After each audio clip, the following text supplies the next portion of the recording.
mundo del anime nos han condicionado a creer que el poder se mide en niveles de ki, cantidad de chakra o la magnitud de una explosión, pero hay una verdad silenciosa que rige cada gran historia. El músculo más letal es el que se esconde tras el cráneo. Mientras unos entrenan para destruir montañas a puños, otros diseñan el tablero, mueven las piezas y deciden quién vive y quién muere antes de que siquiera empiece la batalla. Pero, ¿qué define realmente a un genio? No es solo el número de coeficiente intelectual o IQ en una ficha técnica o un databook. La verdadera genialidad se manifiesta de formas radicalmente distintas. Tenemos a los arquitectos tecnológicos que desafían las leyes de la física en sus animes, a los estrategas tácticos que van al campo de batalla y a los maestros de la manipulación que no necesitan disparar una bala para colapsar civilizaciones enteras. En este video no vamos a teorizar basándonos en gustos personales, vamos a diseccionar las mentes más brillantes de la industria utilizando datos, hitos y resultados comprobables en sus obras. Prepárate porque hoy vamos a explicar con datos en la mano por qué estos personajes son los verdaderos dueños respectivos de sus universos. Bienvenidos a los genios más grandes del anime y que disfruten la clase. Vamos a empezar por un tipo de genio muy específico, aquellos arquitectos de la tecnología, personas que influyeron en su mundo directamente con sus creaciones, con sus obras de ingeniería, con su tecnología y que se pusieron para par con los más fuertes solo utilizando su cerebro. ¿Y qué mejor cerebro para estudiar que el de Bulma? Para entender la magnitud de la inteligencia de Bulma Brief, bueno, aquí vamos a hacer una pausa. Resulta que Brief es el papá de Bulma, al que conocemos como Dr. Brief. Sin embargo, Brief no es su apellido, es su nombre, por lo que Bulma no tiene apellido. En fin, luego de este pequeño paréntesis, alejémonos de las explosiones de energía y kamehamehas o los cañones Garlic, porque mientras los guerreros Zetas entrenaban sus músculos, Bulma estaba reescribiendo las leyes de la física y la ingeniería. No es una exageración decir que, sin ella, la historia de Dragon Ball habría terminado en el primer episodio, pues apenas con 16 años, Bulma no solo comprendió las leyes de las esferas del dragón, artefactos mitológicos con el poder de dioses, sino que desarrolló el radar del dragón. Un dato fundamental aquí es que este dispositivo es capaz de detectar una firma electromagnética única y extremadamente sutil emitida por objetos de origen divino, algo que ni siquiera las civilizaciones alienígenas más avanzadas del ejército de Freezer habían logrado replicar en aquel entonces. Estamos hablando de un adolescente que, en su tiempo libre, creó una interfaz de rastreo de nivel místico legendario supremo del destino. Pero su verdadero legado es la infraestructura del mundo moderno a través de la corporación Cápsula. Su padre, el Dr. Brief, inventó la tecnología, pero Bulma la perfeccionó y la miniaturizó hasta niveles absurdos, lográndola llevar al alcance de todos los ciudadanos. La capacidad de comprimir masa y materia orgánica en cápsulas de apenas 1 centímetros es una manipulación de la densidad atómica que haría palidecer a cualquier científico de nuestra realidad, y es gracias a ella que la lógica de transporte y vivienda dejó de ser un problema en Dragon Ball. Pero no llegamos a lo más loco que creó esta tipa, pues el hito definitivo que la colocó en el Olimpo de los genios es la máquina del tiempo. En un futuro devastado y con recursos muy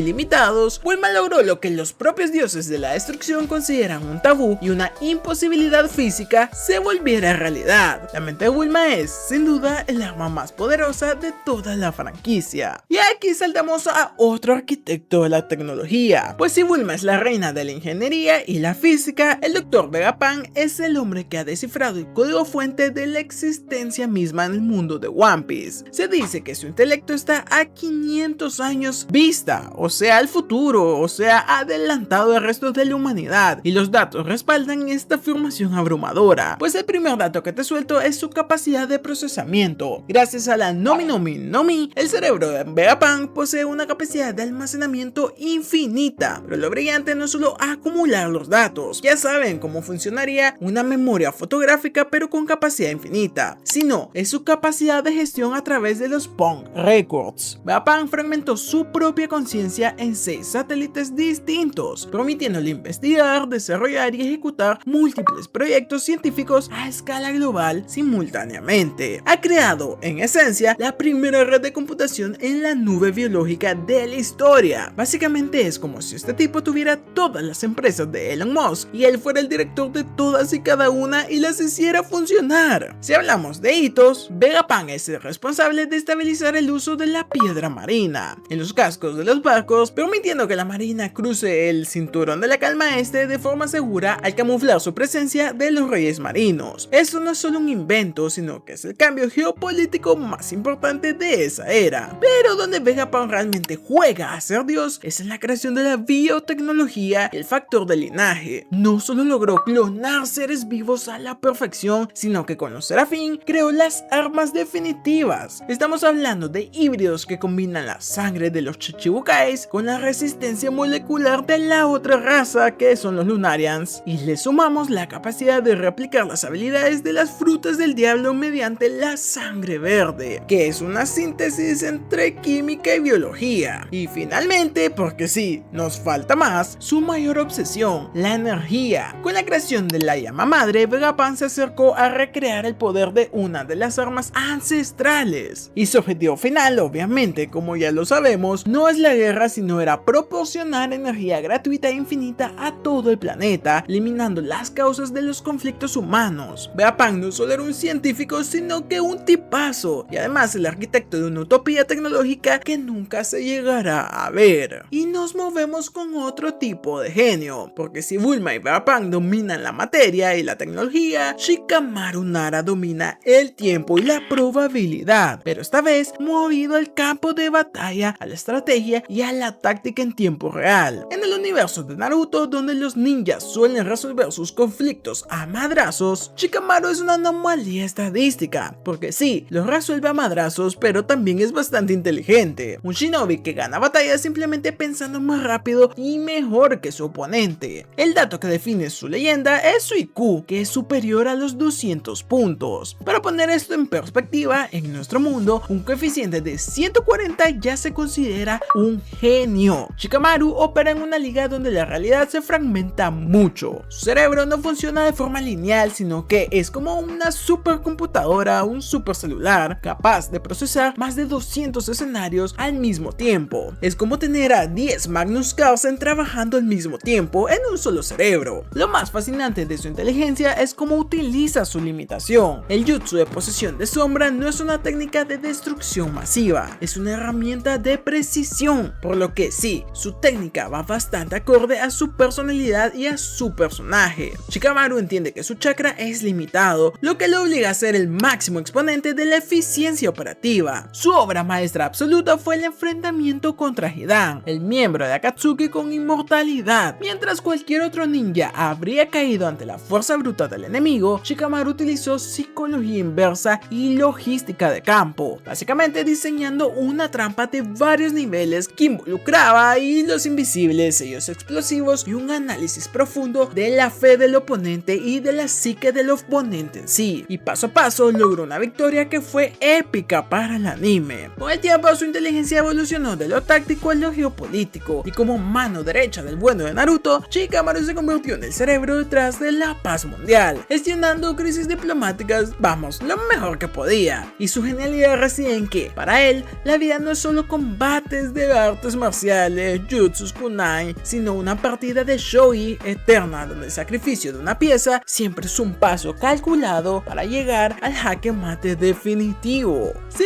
Shikamaru es el maestro del tablero, Kabuto es el hombre que aprendió a manipular las piezas antes de que incluso fueran creadas. Su inteligencia ya no solo es táctica, o sea, no nace solo de la acción inmediata, sino que es una combinación de espionaje, medicina avanzada, logística y estrategia previa, pero muchos pasos atrás. Kabuto es por definición el genio de la adaptación y la optimización. El primer dato que destaca de este personaje es que durante años Kabuto operó como un espía de élite, recolectando información en las 5 grandes naciones sin apenas ser detectado. Su herramienta principal, al menos al principio, son las tarjetas de información ninja, que contenían datos detallados de más de 200 aspirantes en apenas los exámenes shunins. Sí, el tipo hizo su propia Wikipedia de ninjas. Para Kabuto la información es la moneda de cambio definitiva, y su capacidad de procesar bases de datos masivas lo convirtió en el activo más valioso de Orochimaru. Pero su verdadero salto evolutivo ocurre en el campo de la ingeniería genética y la medicina, porque Kabuto no no solo dominó el ninjutsu médico a un nivel que rivaliza con la misma Tsunade Senju, la mejor ninja médica jamás formada, sino que llevó la modificación corporal a un extremo nunca antes visto. Logró lo que su propio maestro no pudo, asimilar el ADN de los 4 del sonido, Kimimaro y del propio Orochimaru, integrando sus habilidades sin perder el control de su propia psique. Este tipo estaba loco de remate. Básicamente logró gestionar múltiples firmas genéticas y habilidades contradictorias. El hito, además, que lo consagra como uno de los mayores genios del anime, que es de lo que hablamos en este video, es el perfeccionamiento del Edo Tensei. No solo aprendió de táctica para poder declararle la guerra a todas las naciones ninjas, sino que la optimizó para controlar a un ejército de decenas de leyendas resucitadas de forma simultánea. Logísticamente, esto es una hazaña de procesamiento mental inimaginable. Coordinar las acciones, los recuerdos, los poderes de cientos de ninjas en diferentes frentes, todo mientras mantenía su propia seguridad y buscaba el modo sabio. Kabuto pasó de ser un huérfano sin identidad a ser el motor que impulsó la cuarta gran guerra ninja. Su inteligencia es fría, analítica y sobre todo incremental, aparte de multidisciplinaria, pues vemos cómo va desde el campo de la medicina hasta la táctica de guerra. Y hablando de esto último, con Armin Arlet, la inteligencia abandona la frialdad del cálculo biológico para convertirse en un arma de supervivencia y visión sistemática. En el universo de Shingeki no Kyojin, Armin representa el triunfo del intelecto sobre el terror primario, sobre esas ansias de salir corriendo cuando viene un titán. Su genialidad no reside en inventar máquinas ni en la manipulación, sino en su capacidad de pensamiento lateral bajo la presión extrema. El dato clave que lo define como genio es su capacidad de deducción bajo fuego, pues Armin posee una habilidad única para conectar puntos que otros ignoran debido al pánico. Fue él quien, mediante un análisis de patrones, dedujo la identidad del titán hembra, el titán acorazado y el titán colosal, mientras el resto del ejército se centraba en la batalla. Armin estaba procesando datos, horarios y ausencias sospechosas. Básicamente este tipo siempre estaba al tiro. Y además hablemos de su visión geopolítica y estratégica, pues Armin entiende un dato fundamental: el enemigo de mi enemigo no es mi amigo, sino que es una variable que hay que mantener controlada. A diferencia del bueno de Eren, cuya inteligencia se volvió reactiva y destructiva, Armin siempre buscó el equilibrio de poder, pues durante la recuperación del Muro María fue capaz de idear un plan de sacrificio calculado en apenas segundos, entendiendo que la única forma de derrotar a un dios destructor como el titán era mediante el engaño y el control del tiempo. Otra gran inteligencia del bueno de Armin es la diplomática, pues tras el salto temporal o el time skip o como le quieran decir, Armin se convirtió en la voz de la razón en un mundo que solo entendía el lenguaje de la matanza. Comprendió antes que nadie lo del ciclo de odio y que este no se puede romper con más fuerza sino con manipulación y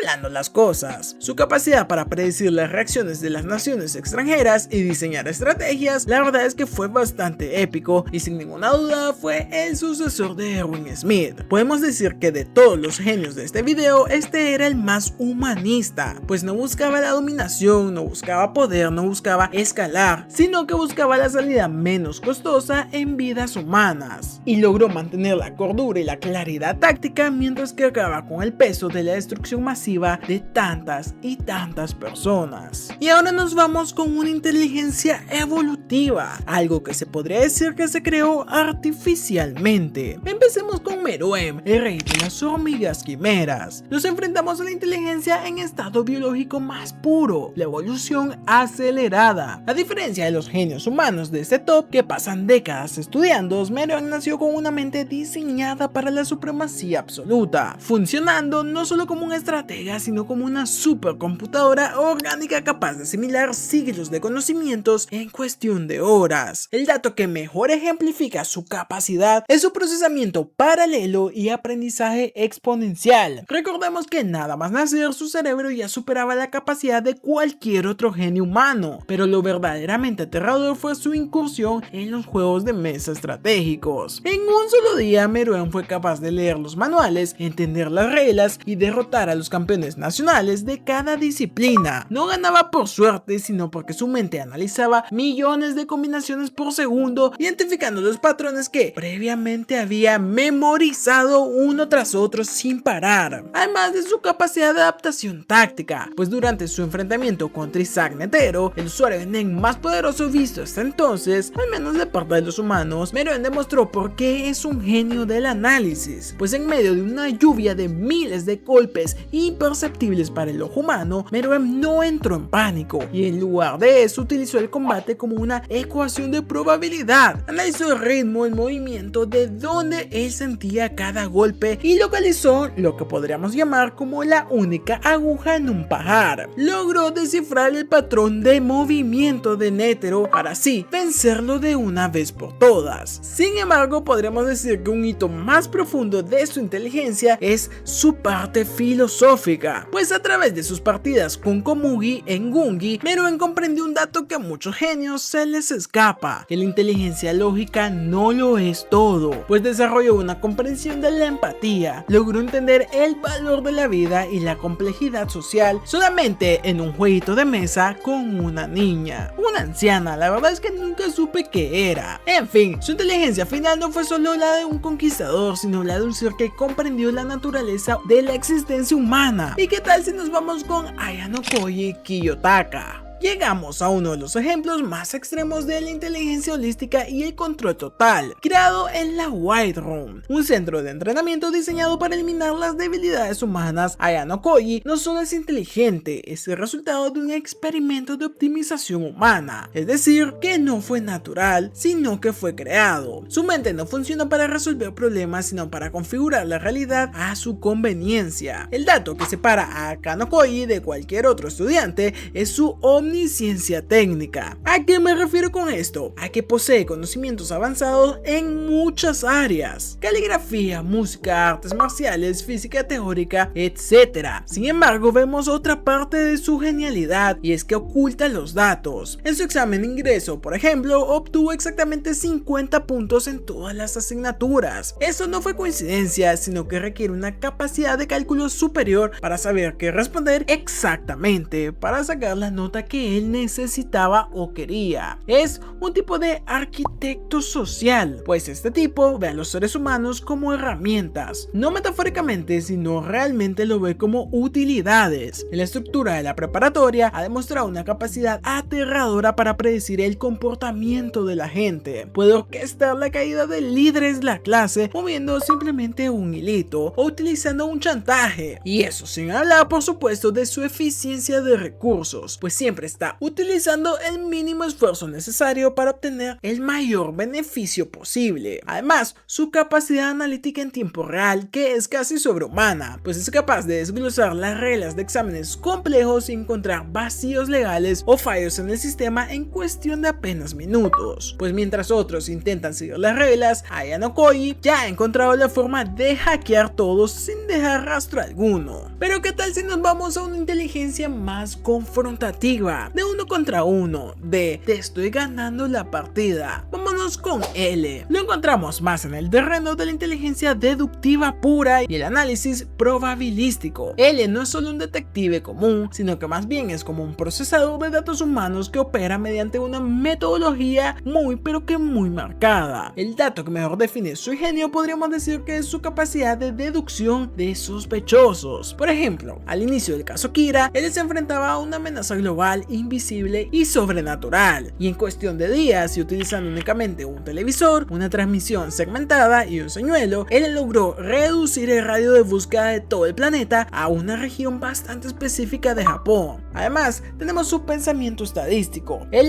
nunca habla en términos de certeza, sino en porcentajes, y la verdad es que por experiencia propia puedo decir que eso es un rasgo de gente bastante inteligente. Por ejemplo, le decía a Light Yagami que había un 5% de probabilidades de que fuera Kira. En idioma L, eso significa que estaba convencido en un 90%, pero mantenía cierto margen de error. Otra cosa que podemos mencionar de este personaje es su creatividad táctica, por ejemplo, para plantear una cantidad de hipótesis o diseñar sistemas de vigilancias que hoy consideraríamos ciberseguridad de vanguardia, coordinando la monitorización simultánea de cientos de cámaras y micrófonos mientras analizaban el comportamiento de las personas a diario, y fue incluso capaz de prever su propia muerte y dejar las bases de la investigación tan bien estructuradas que, incluso después de su caída, el camino hacia la derrota de Kira ya estaba trazado. Y si hablamos de enfermitos sociópatas, la verdad es que no podemos dejar afuera a Johann Lieber. Nos alejamos de los laboratorios y los campos de batalla a la inteligencia más pura y aterradora de la lista, el nihilismo estratégico y la ingeniería social, pues este tigre no necesitaba máquinas ni ejércitos, con solo su genialidad podía llegar a comprender la arquitectura de la conducta humana y manipular a las personas. En Johann podríamos destacar la capacidad de colapsar instituciones enteras sin disparar un solo arma, o bueno, tal vez sí, pero ya me entienden. Johann fue capaz de diseñar un sistema de lavado de dinero que puso en jaque la economía de Alemania unificada a través de una red de contactos que manipulaba mediante el puro carisma y el chantaje emocional. Su verdadera arma era la predicción conductual. Johann no adivina lo que alguien va a hacer, sino que él planta previamente una semilla para que esa persona actúe o viva una experiencia que provoque en él el comportamiento que desea. Nos vamos, por ejemplo, al orfanato experimental Kinderheim 511. Un niño de apenas 10 años fue capaz de orquestar una desvivisión total simplemente utilizando las palabras correctas. Logró que 50 personas, entre adultos y niños, se desvivieran entre sí mientras se lo observaba sentado en una silla como el mundo ardía. Y no podemos dejar de lado el resto de su perfil, pues puede aprender idiomas, leyes, finanzas, etiquetas con una facilidad que dejaría pasmado a cualquiera. Sin dudas, Johann Lieber es el genio definitivo en la categoría de manipulación, ya que su objetivo no está ni en el poder ni en la riqueza, sino que su mero intelecto está al servicio de un experimento filosófico, demostrar que la única verdad universal es el miedo y la muerte. Y hablando de miedo, ¿qué tal si nos vamos con el último genio de nuestra lista? Griffith, el halcón blanco. Entramos en la cúspide de la inteligencia sistemática. A diferencia de otros genios que operan en las sombras, la genialidad de Griffith reside en que es pública, deslumbrante, está adelante y al frente de todos. Militarmente es una bomba, eficiencia por doquier en la gran y legendaria banda del halcón. Bajo su mando, un grupo de mercenarios sin apenas recursos se convirtió en la fuerza bélica más efectiva de todo el reino de Midland. Griffith no solo es un estratega de campo, además sabe levantar la moral de su equipo y llevar a cabo la logística. Analizaba el terreno, el clima y a sus propios soldados para ganar y asegurar las victorias al 100%. En Doleray, por ejemplo, logró capturar una fortaleza que se consideraba inexplicable durante más de 100 años. Y no podemos dejar de mencionar su visión sociopolítica. Él entiende que el poder no solo se gana con espadas, sino con la imagen y la diplomacia. Supo navegar entre las intrigas de la corte, el nido de víboras de la nobleza que todos sabemos que estaba podrido igual que él. Fue nombrado caballero y luego comandante. Su capacidad para anticipar las traiciones políticas y utilizarlas a su favor demuestra que su nivel de lectura social estaba muy pero que muy superior al de la mayoría. Podemos concluir que incluso en el eclipse logró manipular a cierta persona para que luego hiciera lo que él quería. Tras su renacimiento como Femto y la creación de Falconia, su genialidad alcanzó un nivel arquitectónico casi divino. No solo construyó una ciudad perfecta, sino que diseñó un ecosistema donde humanos y demonios conviven bajo su mando, utilizando el miedo y la esperanza como herramienta de control social. Y de momento hemos recorrido laboratorios que desafían el tiempo, campos de batalla decididos antes de su primer suspiro y mentes tan oscuras que harían temblar al mismísimo diablo. Pero tras analizar datos, hitos y consecuencias, queda una verdad grabada en piedra. En este universo y en cualquiera, la fuerza bruta es solo el ruido, pues la inteligencia es el director de toda la orquesta. Esta línea se la dedico a Pedri. Lo que hemos visto hoy no solo son personajes con IQ alto, sino hemos visto personajes que se desenvuelven en diferentes ámbitos y a gran nivel. Si te gustó este video, no olvides de dar tu like, suscribirte y por supuesto supuesto comentar qué otros genios me faltaron en este video, que sabemos que tal vez haya parte 2. Y por supuesto, ve los videos que te estoy dejando en pantalla. Son pocos, pero te prometo que te van a gustar mucho.